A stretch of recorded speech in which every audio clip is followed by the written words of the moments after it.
आपके प्रजापतिस्ते ससुरस्य सांप्रतम, आपके ससुराल में आपके ससुर जी के द्वारा बड़ा विशाल यज्ञ हो रहा है, उस यज्ञ में चलेंगे नहीं क्या?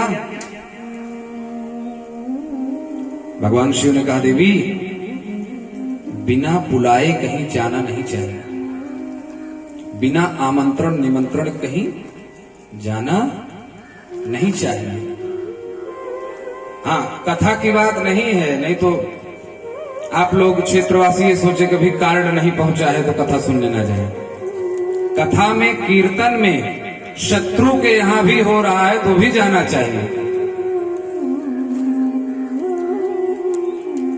कोई निमंत्रण नहीं आया है इसलिए जाना औचित्य नहीं है। सती जी ने कहा कि ऐसा हो ही नहीं सकता कि निमंत्रण ना आया हो सकता है निमंत्रण आया हो और जो दूत आया हो वो आपके भूत प्रेत आदि गणों को देख करके डर गए हों, इसलिए रास्ते से ही लौट गए हों, या चिट्ठी वैसे फेंक करके चले गए हों, प्रभु श्रृंगी भृंगी आदि गणों से कह करके थोड़ा खुजवा लीजिए, हो सकता है चिट्ठी मिल ही जाए। शिव जी ने कहा, देवी मैं जानता हूं निमंत्रण नहीं आया है, और निमंत्रण क्यों नहीं आया है यह भी भली भांति जानता हूं। देवी आज तक मैं जिस बात को छिपा रहा था, अपने हृदय में दबा करके रखा था, तुमसे नहीं बतलाया, आज उसका समय आ गया है कि तुम्हें बतला दूं। ये तुम्हारे पिताजी केवल मेरे विरोध में यज्ञ कर रहे हैं और कोई बात नहीं है।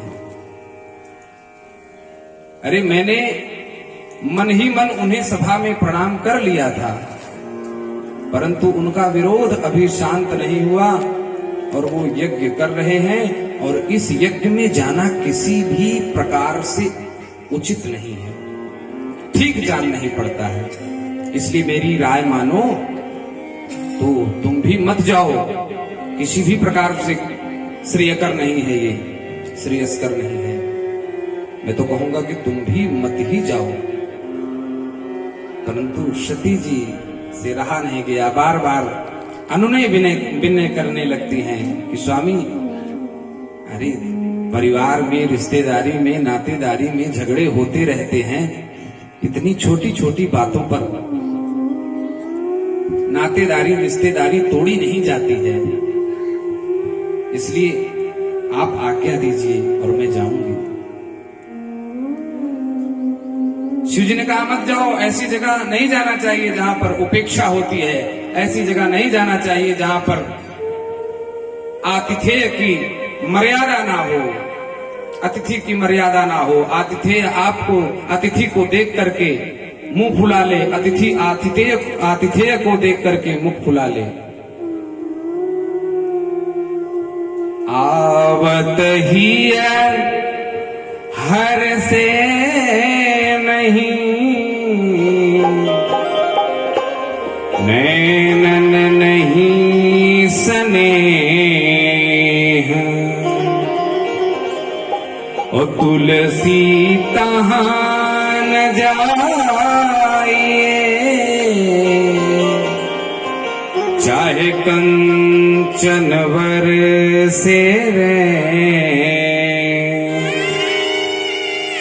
गोस्वामी जी बड़ी चुन चुन करके बात कहते हैं। गोस्वामी जी कह रहे हैं कि ऐसे जगहों पर मत जाओ जहां आपके जाने से आवत ही हर्ष से नहीं, उनके हृदय में हर्ष ना हो, आपको देख करके दुखी हो जाएं, ऐसी जगह जाओ ही मत, चाहे वहां सोना मणि क्यों ना बरस रहा हो, वर्षा क्यों ना हो रही हो सोने की चांदी की। कह जाए कहां, आवत ही उठ के मिले, जावत ही देरो, और ऐसे घर में जाइए, चाहे भूखे रहिए। रहिए सो। ऐसे राजा के यहां मत जाओ, ऐसे धनी के यहां मत जाओ, जो बड़े से बड़ा अच्छे से अच्छा मिष्ठान पकवान भी आपको उपेक्षा से खिला रहा हो, अनादर से खिला रहा हो। ऐसे गरीब के यहां चले जाओ, जिसके यहां टूटी खटिया हो, टूटी चारपाई हो, परंतु आदर से आपको सम्मान से बैठाए, आपकी उपस्थिति में वह उपस्थित हो, आपकी सेवा में रत हो, ऐसे व्यक्ति के यहां जाइए। मैं जानता हूं कि वो मेरे विरोध में ही यज्ञ कर रहे हैं, इसलिए वहां पर जाना उचित नहीं है, परंतु सती जी नहीं मानी। थोड़ी दूर जाती हैं, फिर लौट आती हैं, शिव जी को प्रणाम करती है, बोली बाबा आप आज्ञा दे तो मैं ही चली जाऊं, आप ना जाओ। थोड़ी दूर फिर जाती हैं, फिर लौट आती हैं, सोचती हैं बाबा नाराज ना हो जाएं, और प्रणाम करके फिर जाती हैं। इस बार सती जी गई तो वापस नहीं आई। शिव जी जान गए कि अब सती जी का कल्याण नहीं है। शिव जी तो तभी जान गए थे जब भगवान शिव ने कहा कि जय सच्चिदानंद जग पावन अस कहि चले मनोज न सावन। तो सती जी ने कहा कि न इनमें सत दिख रहा है, न इनमें चित दिख रहा है, और न तो इनमें आनंद दिख रहा है। ये तो बन बन भटक रहे हैं, लताओं से पूछ रहे हैं, वृक्षों से पूछ रहे हैं, पत्तों से कंकड़ों से पूछ रहे हैं, हे खग मृग हे मधुकर श्रेणी, तुम देखी सीता मृग नैनी। क्या तुमने मेरी सीता को देखा है? जो वृक्षों से पक्षियों से पूछ रहे हैं, आप कह रहे हैं कि जय सच्चिदानंद जग पावन अस कहि चले मनोज न सावन। मुझे तो इनमें सत चित और आनंद नहीं दिख रहा है प्रभु। शिव जी ने कहा जाओ तुमरे मन अति संदेह तो किन जाई परीक्षा ले हो। और सती जी परीक्षा लेने के लिए चली गई। शिव जी वट वृक्ष के नीचे बैठ गए, परीक्षा लेने के लिए चली गई। सोच रही हैं कि क्या करूं, किसका वेश धारण करूं। खट से दिमाग में आया सती कीन सीता कृत वेशा। सीता जी का वेश बनाया और भगवान जिस मार्ग से जा रहे हैं, जिस मार्ग से भगवान पृथ्वी में उगे हुए हरित घासों को, वनस्पतियों को आनंदित प्रफुल्लित करते हुए लताओं को जा रहे हैं, उसी मार्ग में सती जी आगे आगे चल रही हैं। सोच रही कि हमें देख लें, परंतु राम जी देख ही नहीं रहे। सती जी सीधा भगवान के सामने आकर के खड़ी हो गई। जो डायरेक्ट सामने आ गई तो भगवान ने कहा बहोरी कहा वृष के तू विपिन अकेली फिर ही के ही हेतु। अकेले जंगल में भ्रमण कर रही हो, वृषकेतु बाबा कहाँ हैं, शिव जी कहाँ हैं? जब ये भगवान ने पूछा तो सती जी के माथे पर पसीना छा गया, पांव तले जमीन खिसक गई, थर थर थर थर कांपने लगी। अरे ये तो पहचान लिए हमको। और जब सती जी को विकल देखा तो भगवान ने अपना दिव्य सीताराम का स्वरूप पत्ते पत्ते में कराया। लज्जित होकर के सिर को झुका करके भगवान शिव के पास सती जी पहुंची। तो शिव जी ने कहा क्यों ले आई परीक्षा? सती जी ने कहा परीक्षा नहीं ली, कछुन परीक्षा लीन गुसाई कीन प्रणाम तुम्हारी नहीं। परीक्षा क्या ली, बस आपकी तरह प्रणाम करके चली आई। भगवान शिव ने सोचा कि यदि प्रणाम ही करना होता तो मेरे साथ ही कर लेती, कुछ तो बात है। तब शंकर देखियो धरी ध्याना, और सती जो कीन चरित सब जाना। तब शंकर जी ने ध्यान लगा करके जब देखा तो पूरा वृत्तांत, जैसे सीसीटीवी कैमरा ऑन करिए पूरा दिख जाता है, वैसे पूरा वृत्तांत देख लिया। तो अभी समझ गए कि अब सती का यही तन सती भेंट पुण्य नाही। शिव जी तो तभी समझ गए थे कि सती का कल्याण निश्चित नहीं है, और मां सती ने भी समझ लिया था कि इस देह को त्याग देना है। यज्ञ तो एक माध्यम है पुनः मिलन करने का शिव और शक्ति का। और सती जी चली दक्ष के यज्ञ में, दक्ष के यहां गई, परंतु दक्ष प्रजापति ने उनकी तरफ देखा नहीं। जो बहनें दीदी दीदी करती हुई प्रेम से आकर के मिलती थी, वो बहनें भी आज ताना दे रही हैं, चिकोटी काट रही हैं। कैसे चिकोटी?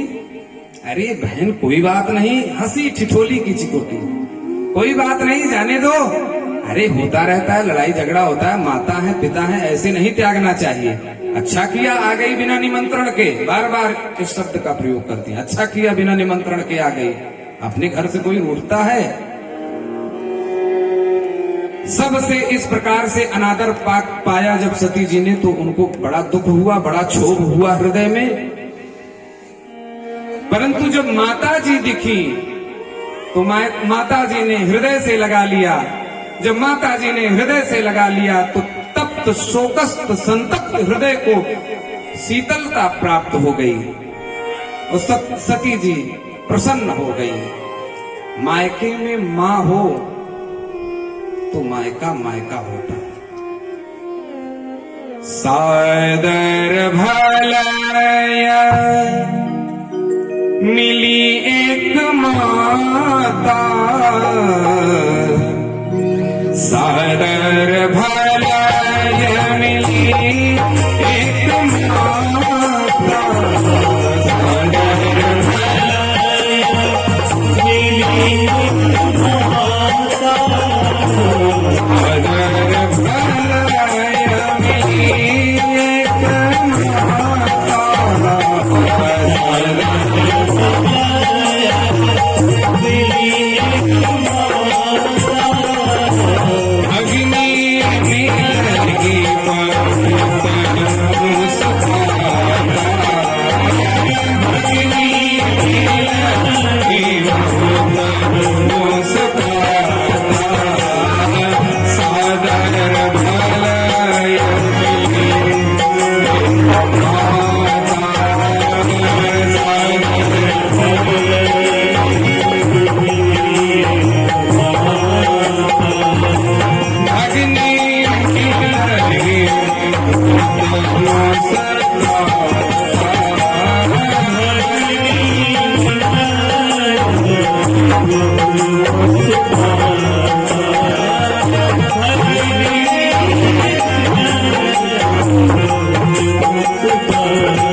और जब यज्ञशाला में गई तो यज्ञशाला में क्या देखा कि छोटे से छोटे देव का भी स्थान है, परंतु शिव जी का कहीं पर स्थान नहीं। तो क्रोध में आ गई। आज शक्ति ने प्रचंड शक्ति का, भद्रकाली का मानो विनाश करने का निश्चय ले लिया हो, और क्रोध में आकर के अधर फड़फड़ाने लगे और अपने पिता को भी नहीं छोड़ा। पिता को भी केंद्रित करके समस्त सभासदों को केंद्रित करके कहा कि सुनो सभासद सकल मुनिंदा, कही सुनी जिन शंकर निंदा, सो फल तुरत लाभ सब काहू, भली भांति पछताव पिता हो। जिन जिन ने भगवान शिव की निंदा की है उन सबको उचित फल मिलेगा और मेरे पिता भी पछताएंगे। जहां पर शिव का अपमान, अब मैं कैलाश कैसे जाऊंगी, क्या कहूंगी जाकर के? शिव जी का यह अपमान सहन ना कर सके और योगाग्नि से अपने शरीर को त्याग दिया। और जब शरीर को त्याग दिया तो नंदी, श्रृंगी, भृंगी आदि चंड प्रचंड गण भी उत्पात मचाने लगे। तो भृगु जी महाराज ने सबको पीट पीट करके भगा दिया। इधर नारद जी महाराज पहुंच गए शिव जी के पास। केवल आज ही मीडिया नहीं है, उस जमाने में भी मीडिया प्रभारी रहा करते थे, तो घटना होते तुरंत पहुंचाते थे खबर। नारद जी महाराज पहुंच गए, बोले वहां सती जी ने देह त्याग कर दिया है। शिव जी ने अपनी जटाओं को पटका, क्रोध में आकर के जटाओं को पटका और उस जटा के पटकने से एक विशालकाय पुरुष ने अवतार लिया। बोले भद्रम दक्षम स यज्ञम जाओ, दक्ष के सहित यज्ञ का विध्वंस कर दो। पुरुष का नाम वीरभद्र हुआ। बोलो वीरभद्र महाराज की जय। वीरभद्र जी महाराज चले, रास्ते में शिव के गण मिले। शिव के गणों ने कहा कि हमें पीट पीट करके भगा दिया। वीरभद्र जी ने कहा कोई बात नहीं, चलो देखते हैं। सबको पहुंचे महाराज, ये हमें दांत दिखा दिखा करके हंस रहे थे। एक मुक्का मारा और दांत तोड़ दिया, किसी की दाढ़ी उखाड़ ली, किसी के सर फोड़ दिए। शिव के गणों ने भी भंडारे को चौपट कर दिया, यज्ञ की बल्लियां आदि उखाड़ उखाड़ करके फेंकने लगे। कोई रायते में कूद के रायता खराब कर दिया, कोई रसगुल्ले में कूद के रसगुल्ला खराब कर दिया। साहब यज्ञ चौपट, भंडारा चौपट। अंत में वीरभद्र जी महाराज पहुंचे और दक्ष के सर को पकड़ा, धड़ से अलग करके सर को हवन कुंड में डाल दिया। बोलो दक्ष मर्दन वीरभद्र की जय। सब रोते रोते ब्रह्मा जी के पास पहुंचे। बोले महाराज यज्ञ विध्वंस कर दिया, क्या किया जाए? भगवान ने कहा आप लोगों ने पहले ही गलती की। जिस यज्ञ में जब शिव जी को ही भाग नहीं मिला है तो आप लोग बड़े नेता बन के क्यों गए थे? आप लोगों को भी नहीं जाना चाहिए था, है? चलो कोई बात नहीं, शिव के पास चलो। क्यों? क्योंकि कर्पूर गौरम करुणावतारम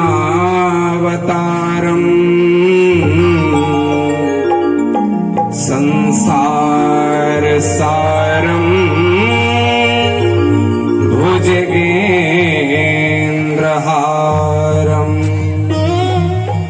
उन शिव की शरण में चलो जो परम करुणावतार हैं, करुण स्वभाव है जिनका, उस शिव की शरण में चलो, निश्चित कल्याण होगा। जाकर के शिव जी महाराज के पास पहुंच गए। शिव जी महाराज की स्तुति करने लगे। शिव जी महाराज से कहा कि महाराज यज्ञ को सफल करो। चल करके शिव जी महाराज ने यज्ञ को भी सफल किया और जिसका जो भी किसी का दांत टूटा था, भृगु जी महाराज की दाढ़ी उगाड़ ली गई थी, सबको पुनः सबको संतुष्ट किया। और लोकपालों ने कहा कि एसते रुद्र भागोस्तु यदुच्छिष्टोध्वरश्च यो यज्ञस्ते रुद्र भागेन कल्पता मध्य यज्ञ हन। हे भोलेनाथ, यज्ञ में जो कुछ भी भाग आज से बचेगा वह सब आपका। शिव जी प्रसन्न हो गए, बोले जोई राम सोई राम। जाकर के यज्ञ को सफल करने के लिए गए। बोले महाराज जजमान ही पड़ा है, जजमान को आपके गण ने मार दिया, आप कुछ करिए, जजमान को पुनः जीवित करिए। बकरे का सिर लगाया, बकरे का सिर दक्ष को लगाया तो दक्ष जी महाराज बकरे की तरह स्तुति करने लगे, बम बम बम बम। इसीलिए आज भी शिव के जो भक्त हैं शिवालय में बम बम बम जरूर करते हैं, गाल जरूर बजाते हैं। जब दक्ष बम बम बम करने लगा तो शिव जी प्रसन्न हो गए। इस प्रकार से यज्ञ को संपन्न किया। सभी देवताओं ने, ऋषियों ने यज्ञ नारायण की स्तुति की। बड़ा ही दिव्य प्रणति निवेदित किया है देवताओं ने, ऋषियों ने, मनीषियों ने। सुखदेव जी महाराज कहते हैं कि त्वं क्रतुस्त्वं हविस्त्वं हुताशः स्वयं, त्वं हि मंत्रः समिद्धर्भपात्राणि च, त्वं सदस्यर्द्विजोदं पतिदेवता, अग्निहोत्रं स्वधा सोम आज्यं पशुः। हे यज्ञ नारायण भगवान, आपकी जय हो। त्वं क्रतुस्त्वं, आप यज्ञ करने वाले हैं, आप ही यज्ञ कराने वाले हैं, आप ही शाकल्य हैं, आप ही यजमान हैं, आप ही आहुति ग्रहण करने वाले हैं, आप ही आहुति देने वाले हैं। इस प्रकार से शिव जी ने यज्ञ को संपन्न किया। भगवान ने कहा कि सभासदों, लोकपालों, आज से ये बात ठीक ठीक तरीके से जान लो कि मुझ में, ब्रह्मा में और शिव जी में जो कोई भी भेद करेगा उसका कल्याण संभव नहीं है। शिव द्रोही मम दास कहावा, सो नर सपने हु मोहि न भावा। इस प्रकार से मैत्री मुनि ने दक्ष विध्वंस की कथा, सती जी के देह त्याग की कथा श्रवण कराई। बोले विदुर जी, इतना करुण स्वभाव है हमारे भोले बाबा का, इतना करुण स्वभाव है कि सती जी के ना रहने पर भी, सती जी के देह त्याग करने पर भी यज्ञ को संपन्न किया और दक्ष को भी क्षमा कर दिया। वे हमार जोगिया हो, हमार जोगिया, हमार जोगिया